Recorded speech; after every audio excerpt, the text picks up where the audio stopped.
Mary stood at the entrance of the Rivers State NYSC orientation camp, watching other corps members greet each other with hugs and excited chatter. No one approached her where she stood alone with her bags.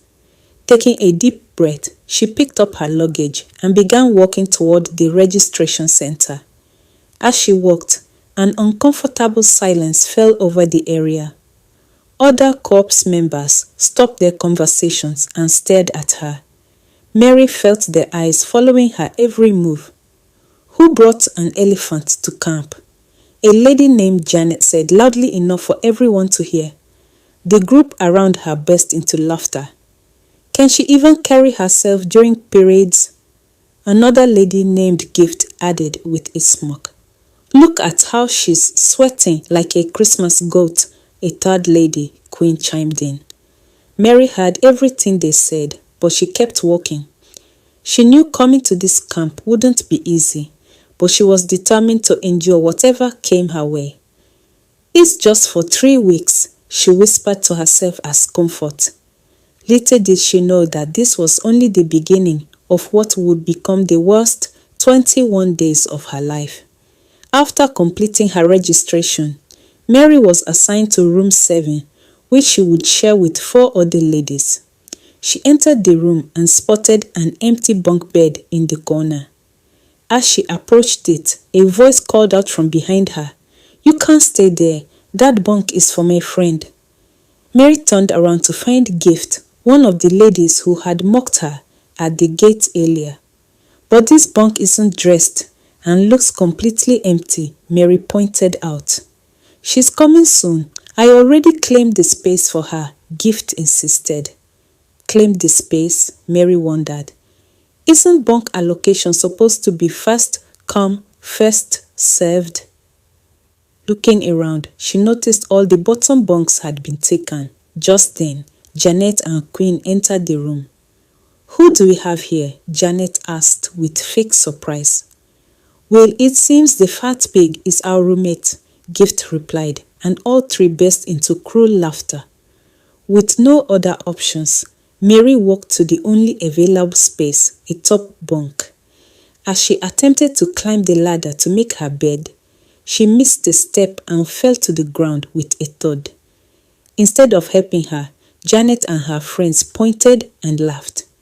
"What you need, my dear, is a weight loss camp, not this NYSC orientation camp," Janet said mockingly. Tears welling in her eyes, Mary got up and spread her bedsheet on the bare floor instead. She lay down, exhausted from the long journey and the emotional toll of the day. 30 minutes later, another young lady walked into the room. "Hey, why are you sleeping on the floor?" she asked, gently waking Mary. "All the bottom bunks are taken. I fell while climbing to the top bunk, so I decided to sleep on the floor," Mary explained. "Oh dear, I completely understand. Don't worry, you can take my bottom bunk. I'll take the top one," the lady offered kindly. Mary couldn't believe what she was hearing. This was the first nice gesture she'd experienced since arriving at camp. "Thank you," she said gratefully. "I'm Mary." "Linda," the lady replied with a warm smile. "Nice to meet you, Mary." And so began Mary's NYSC journey, with one unexpected friend in a sea of cruelty. The following days proved to be just as difficult for Mary. Every morning, the corps members gathered on the parade ground for physical drills. The exercises were demanding for everyone, but especially challenging for Mary. During the first running exercise, she struggled to keep pace with the others. "Look at her. She's about to break the ground," Janet shouted from behind. When Mary eventually tripped and fell during a drill instead of helping her up, most of the corps members laughed. The platoon leader had to stop the entire exercise to check if she was all right. The torment continued in the camp cafeteria. While other female corps members received attention from male corps members who asked them on camp dates, Mary sat alone. "Nobody wants to be seen with the elephant," Janet remarked loudly past Mary's table. One evening, during the camp's social note, Mary sat in the back row watching others perform. A group of corps members performed a skit that seemed suspiciously similar to Mary's situation. They had a character dressed in padded clothing, waddling around the stage while others laughed. Mary felt her heart sink as she realized they were mocking her, tears streaming down her face. Linda found her sitting alone. "They think they're so clever," Linda said, sitting beside Mary. "But they just revealed how small-minded they are." "Sometimes I wonder why I even came here," Mary confessed. "I could have skipped camp with a medical exemption and miss meeting me," Linda joked. "Besides, you're stronger than all of them combined. Not physically, but where it matters, in here." She pointed to her heart. Mary smiled through her tears. "Thank you for being my friend, Linda." "Don't thank me for being decent," Linda replied. "That should be the minimum expectation." As the days passed, Janet, Gift, and Queen continued their campaign of cruelty. Week 2 brought team activities where corps members were divided into groups for competitions. Predictably, no one wanted Mary on their team. "We can't have her slowing us down," one male corps member said openly when the platoon leader was assigning teams. "Fine, she's on my team," the platoon leader decided. During the obstacle course, Mary struggled with climbing over walls and crawling under nets, but she persevered. When it came to the puzzle-solving portion, however, she surprised everyone with her quick thinking, helping her team solve the complex riddle before any other group. Her teammates looked at her with newfound respect. It was a small victory that Mary cherished. Later that evening, as Mary sat on her bunk reviewing the camp manual, Janet approached her. "Lucky guess with that puzzle," she sneered. "Don't think one smart moment makes up for being a burden the rest of the time." Mary looked up from her manual. "I don't need to prove anything to you, Janet." "You'll never fit in here," Janet continued. "This camp isn't built for people like you." "And what kind of person am I exactly?" Mary asked calmly. Janet seemed taken aback by Mary's composure. "You know what I mean," she muttered before walking away. Then came the third and final week of camp, and all anyone could talk about was their posting, the place of primary assignment, PPA, where they would serve for the year. Everyone wanted a good placement, preferably at a company that paid well and might offer permanent employment after the service year. "Where do you guys want to be posted to?" Janet asked her friends one evening as they sat on their bunks. "Any well-paying PPA," Gift replied. "Preferably an oil company," she added dreamily. "Oh, I didn't tell you guys, my dad works at a big oil company here in Rivers State," Janet said casually. Her friends looked at her with sudden interest. "My father is a director at DE Oil and Gas," she continued.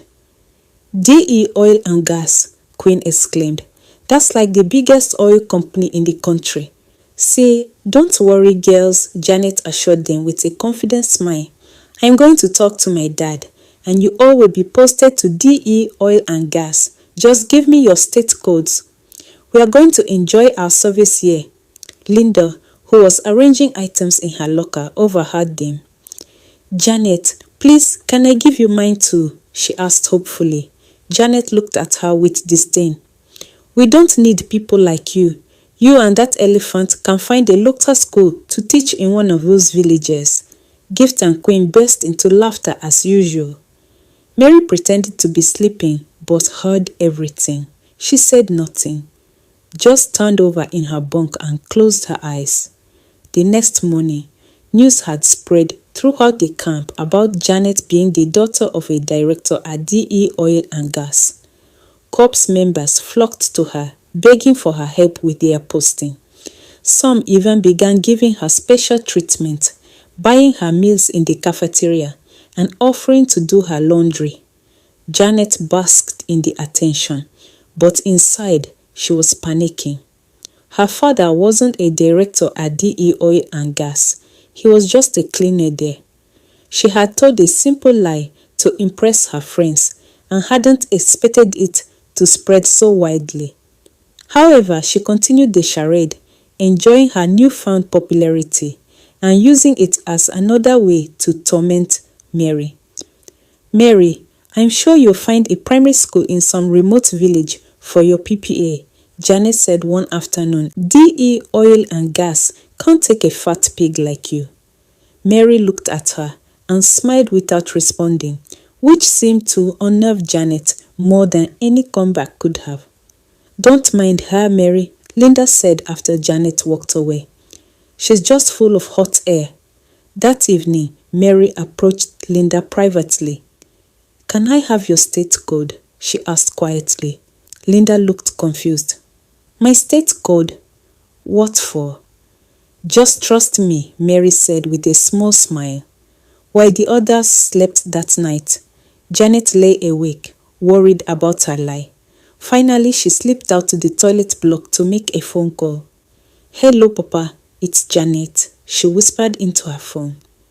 "Janet, my daughter, I'm still begging the supervisors to help me with your posting, and you sent 2 more names. I'm trying my best here," her father replied, sounding exhausted. "Do everything you can and don't embarrass me," Janet hissed. "If this doesn't work out, just forget you have a daughter called Janet." With that, she ended the call. Back at the maintenance quarters of DE Oil and Gas, Mr. Adams sighed heavily. Tomorrow he would plead with more officers, but for now, he needed to finish mopping the executive floor and rest before his early morning shift began again. Finally, the last day of camp arrived, and the posting letters were distributed. Janet, Gift, and Queen jumped with joy when they saw they'd all been posted to DE Oil and Gas. "I told you guys, my father is the boss there," Janet boasted loudly. Linda walked over to Mary with an excited expression. "Mary, I can't believe this. I got posted to DE Oil and Gas. What about you?" she asked. Mary just smiled mysteriously. "Nowhere exciting. I'm happy for you, Linda." The next morning, the 4 corps members, Janet, Gift, Queen, and Linda, arrived at the impressive headquarters of DE Oil and Gas. "Welcome, corps members," the receptionist greeted them professionally. "The CEO's daughter will be here shortly to address you all. She's your team head and also a corps member like yourselves." "I can't wait to meet her," Jana said, beaming with confidence. "I told you guys we're going to enjoy our service here." The receptionist led them into a sleek conference room down the hall. The 4 women sat nervously. After a few minutes, the receptionist returned. "Ladies, please join me in welcoming Miss Mary Ebele, the only daughter of Donald Ebele, the CEO of DE Oil and Gas," she announced formally. The 4 women thought they had misheard until Mary walked in, dressed in a perfectly pressed white shirt and black trousers, carrying herself with confidence and grace. Janet, Gift, and Queen stared in shock. Even Linda couldn't hide her surprise. Mary, the same Mary they had bullied and mocked at camp, was the CEO's daughter. Mary took her seat at the head of the conference table. "Well, ladies, shall we begin?" she asked calmly. Before anyone could respond, the door opened again, and a man in a cleaner uniform walked in. "Miss Ebele, I came to thank you and your father for agreeing to take in my daughter," Adam the cleaner said with gratitude, pointing at Janet.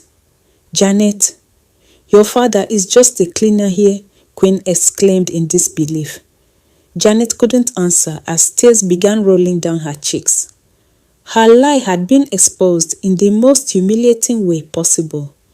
Mary looked at each of them, her expression not one of triumph, but of quiet dignity. Mr. Ade is one of our most dedicated cleaners, Mary said kindly. And Janet, we're glad to have you join our organization. All of you, in fact, she added, looking at each lady in turn. Janet couldn't meet Mary's eyes. Now, Mary continued, let me explain your responsibilities during your service year. We believe in giving everyone a fair chance to prove themselves, regardless of first impressions. She emphasized those last words while looking directly at Janet, Gift, and Queen. Later that day, as the other corps members left for lunch, Mary asked Linda to stay behind. You knew all along, didn't you? Linda asked. That's why you wanted my state code? Mary nodded. My father asked if I had any friends from camp I wanted to bring on board. You were the only one who showed me kindness when it wasn't convenient. I just treated you like a human being, Linda said simply. And that made all the difference, Mary replied. In a world where people are quick to judge others by their appearance, you chose to see beyond that. What about Janet and the others? Linda asked. Are you going to make their lives difficult now? Mary shook her head. That would make me just like them. No, they'll be treated fairly, just like everyone else. Sometimes the best lesson isn't punishment, but kindness. Linda smiled. As the Bible says in Hebrews 13:2, do not forget to show kindness to strangers, for by so doing, some people have shown hospitality to angels without knowing it. Exactly, Mary agreed. You never know who someone really is just by looking at them. Not that I'm claiming to be an angel, she added with a laugh. The months that followed were transformative. Janet, Gift, and Queen initially struggled with their embarrassment, but Mary never mentioned their past behavior. She treated them with the same respect she showed all employees. Gradually, Janet began to appreciate the opportunity she had been given despite her lie. One day, she approached Mary after a team meeting. I don't deserve your kindness, Janet admitted quietly. Not after how we treated you. Everyone deserves a second chance, Mary replied. Besides, your father is indeed an important part of this company. Without people like him keeping this place clean, none of us could do our jobs effectively. By the end of their service year, the 5 women had learned valuable lessons that went far beyond any corporate training. They learned that appearances can be deceiving, that kindness matters more than social status, and that second chances sometimes lead to the most meaningful growth.